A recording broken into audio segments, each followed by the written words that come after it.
Hello everyone, this is Nitpicking Nerd and I'm back to review the rest of this episode of Star Trek Discovery. I decided to split my reviews into parts because I want to discuss specific things in the episodes and I want to put them in the title so that people who are interested in the specifics can find these videos and not have to listen to my long rant about the whole thing all at once. So it's probably best to split it by topics. So I covered in my previous videos about the hologram thing, which was just such a lazy excuse to throw at us to give us a bone to try to explain continuity, but that was so ridiculous. And I personally made so many videos trying to fit this show into continuity and only to have that pathetic excuse given. I did like what they did with the Universal Translator breaking down. I thought that was funny and clever and it can be used to explain a lot of things in Star Trek. Even those handles in the turbolift can be explained by saying that it was put there in the event that there is some kind of computer problem, that the computer is unable to understand the user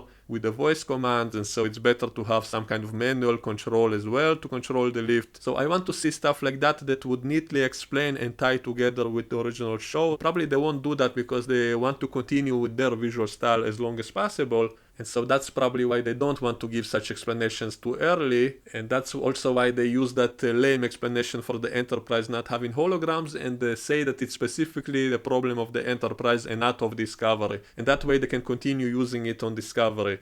And maybe only toward the end of the series they will try harder to really fit it with the canon of the original. The problem is they don't know when the end will be. If the show gets cancelled and not renewed for another season, then they won't have time to do it properly. I think the stylistic design and the art on the show should have been like a retro future, which would have been very artistic. And there were other science fiction movies which used that same idea and it always looked great, it looked artistic and advanced and futuristic at the same time. So that would have been brilliant. And they could still do it 25% differently, just like all kinds of parodies did that. For example, in Black Mirror, there was a whole episode which was a parody of the original Star Trek, and it looked great. It looked both futuristic and advanced, but also kind of 60s style at the same time. They could have done something like that, which would have been interesting both for new viewers and for the old fans who would have been happy to see that they kind of respect the original series. So I want to get to the actual plot. So they meet this alien thing which affects the ship and causes malfunctions on the ship.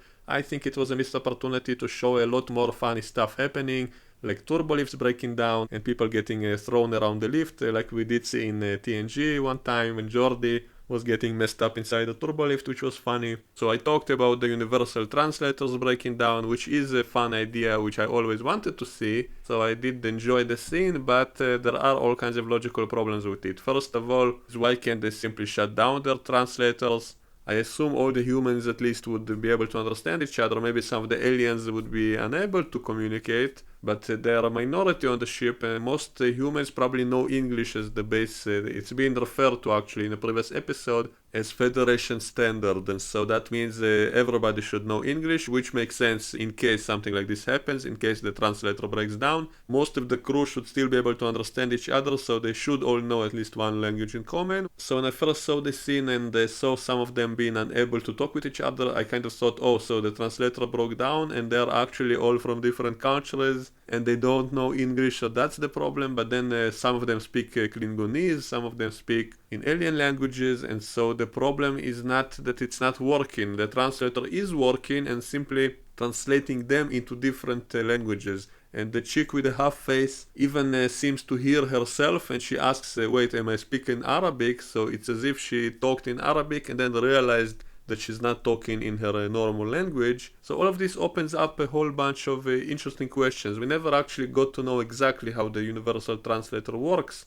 How come Saru's translator didn't malfunction? How come he was able to speak in whatever language he wanted to, and yet other people seem to have no control over it?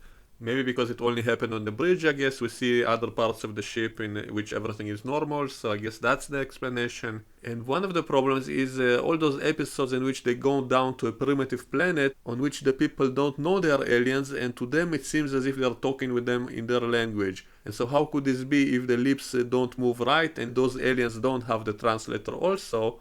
Then how come they see the lips move exactly the same way? But according to this episode, I guess the translator actually makes your lips move and you actually speak in the alien language itself. And that's why that chick with the half face heard herself talking in Arabic. So I guess it explains all the primitive aliens in all the Star Trek episodes who don't realize that the away team is talking with them using Translator, so I guess their lips actually do move in a way that would look normal to them. And also in that episode in which Quark came back in time to primitive Earth, the humans saw as if he's now talking normally and the lips match and so on. So I guess the Translator actually makes you speak the alien language. So I guess it makes sense in a way, except for a very exotic alien languages. So if you simply cannot produce such sounds, so how do you produce them?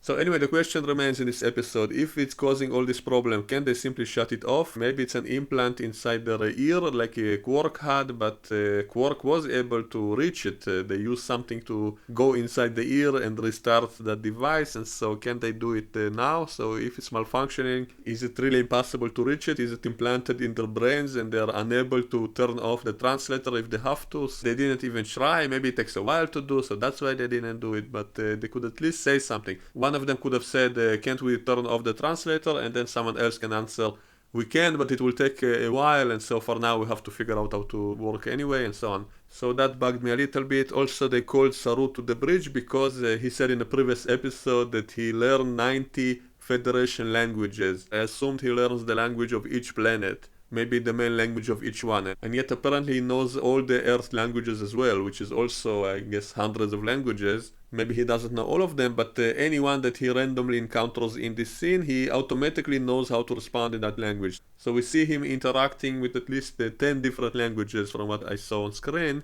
and not even once he said, oh, that one I don't know. So apparently he knows all the Earth languages. So I'm kind of wondering if the writers of the show even know what the Federation is. Maybe they don't realize the Federation has a lot of other planets, and that it's not just humans. Maybe they think the Federation means a united Earth, and they don't realize it has alien planets in it. So when they wrote that line that Saru knows 90 Federation languages, maybe they were actually meaning Earth languages, which doesn't make sense why he would bother with that. Why not learn the languages of other planets, which seems a lot more useful for Starfleet. So I have that suspicion that maybe the writers honestly don't know what the Federation is. Maybe they think the Federation is just the humans.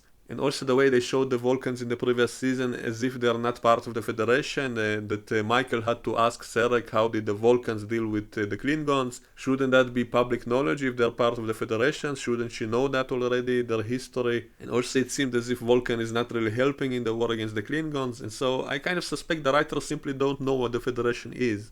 They think the Federation is just our planet. And it reminds me of that scene in the JJ movie in which Pike confused the Federation with Starfleet. He asked Kirk, do you know what the Federation is? It's a humanitarian armada, it's important. So he seemed to confuse Starfleet with the Federation, so he accidentally said Federation and described it as an armada, which doesn't make sense. So I kind of suspect some of the writers probably don't even know what it is. And that explains this contradiction in his lines in which he said he knows Federation languages, and it turns out he knows all the Earth languages. And also 90 languages, that seems kind of extreme. I mean, if his people have those kinds of advanced brains, if he has this ability because of his nature, then all his people shouldn't really be primitives if they have this ability. And speaking of Saru, he suddenly becomes sick as a result of seeing some lens flare or something. He says that his eyes have a wider spectrum of light and he constantly sees strange lights, which is not surprising to me with the amount of lens flares on the show, but apparently it's all as a result of that probe outside the ship, and it triggered some kind of mechanism of his death ritual of his species, some kind of nonsense. I really hated that whole Saru ganglia and all that thing. I never liked it. I hated his character in the beginning because he was presented as kind of a coward, that he doesn't want to be in danger, he doesn't want to risk anything. They kind of made him very cowardly, and only later I started to like him because I realized, okay, he is cowardly by his nature, but he's overcoming that. And that does make him kind of more heroic, because overcoming a fear is what makes you really brave. If you don't have that fear in the first place, then you're not really brave for not being scared.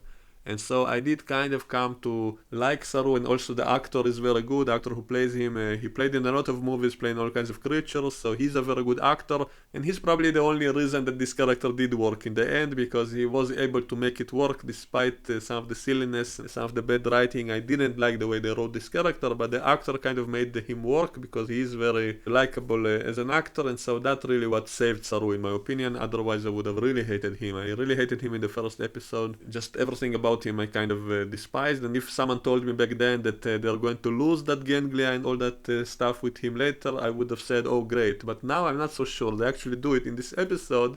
He actually asks Michael to cut off his ganglia, and then we have that kind of scene of her crying over him, not wanting to kill him. It's kind of a mercy kill, I guess. And then as she's about to do it, it falls off by itself, and then he's kind of cured from this condition of constantly being afraid. And I have mixed feelings on that, because if this would have happened earlier, I would have said, great, that was a stupid idea, it's a good thing to get rid of it. On the other hand, since then I realized that part of the reason that Saru is a brave character and a good character is because he's overcoming his fears. So we see kind of signs of his body being afraid, we see how much he has this reaction, and yet despite this he will still be doing risky things, still endangering himself to save others. That would make him look extremely heroic, and yet now they remove it, and now he says that he's not afraid anymore. So is this really a good thing for his character? I'm not so sure. And it's kind of silly, like what do you mean he doesn't have any fear anymore? So if he goes into a dangerous situation, then he won't take cover, he won't be afraid of anything. Like, I'm not sure where they're going with it. What is the intent of this? I guess we'll wait and see.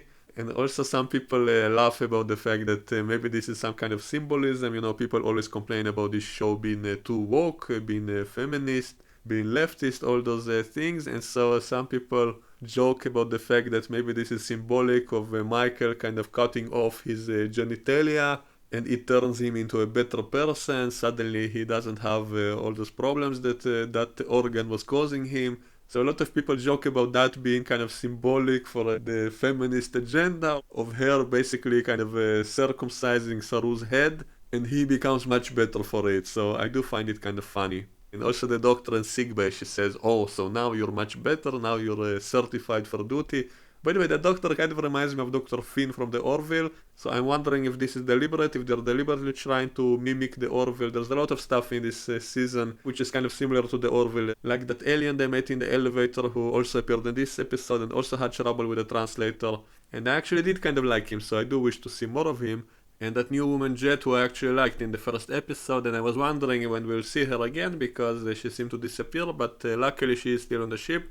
I actually did like her character because it kind of reminds me of Rick from Rick and Morty, like a crazy scientist with an attitude, kind of a genius but also crazy, and also a similar attitude to McCoy. So I actually do like this character. Now the acting is kind of dry, kind of monotone, but still the dialogue itself is really good. So I actually do like this character, and she has an interesting exchange with Stamens, and she kind of pokes fun at the mushroom drive, and she says that the dilithium warp drive is better, and he then makes an interesting comparison. He basically says that the normal warp drive that requires dilithium, that it causes wars because people fight over this resource, and also that entire planets were ravaged by mining and it caused wars and all of that, and he basically compares it to today's fossil fuels, and he says that his mushrooms are like the solar panels that replaced the fossil fuels. So I guess this show really does push all kinds of leftist agendas, but there was a funny twist in the very end of this episode, and I'll get to it next time.